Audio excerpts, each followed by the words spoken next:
உலகத்தில் உள்ள என்னுடைய சீடர்களுக்கும் உலகம் ஃபுல்லாக பரவியிருக்கும் என்னுடைய பக்தர்களுக்கும் இந்த மலேசியா வாழ் மக்களுக்கும் என்னுடைய ஆத்ம வணக்கம்.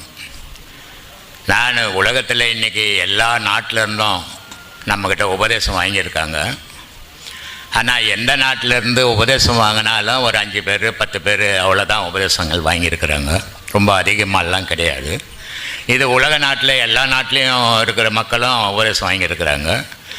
எனக்கு ஜாதி மதம் இனம் குலம் கோத்திரம் நாடு இதெல்லாம் எனக்கு கிடையாது.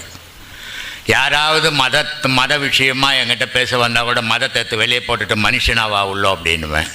ஏன்னா பிறக்கும்போது எந்த மதமும் மனுஷனுக்கு கிடையாது, குழந்தை தான், மனுஷன்தான். அதனால் மதத்தை தூக்கி போடு, மனுஷனாக உள்ளவான்னுவேன். மனுஷ தோற்றங்கள் இருக்கும், ஆனால் மனுஷனாக இருக்க மாட்டான், மிருகமாக இருப்பான்.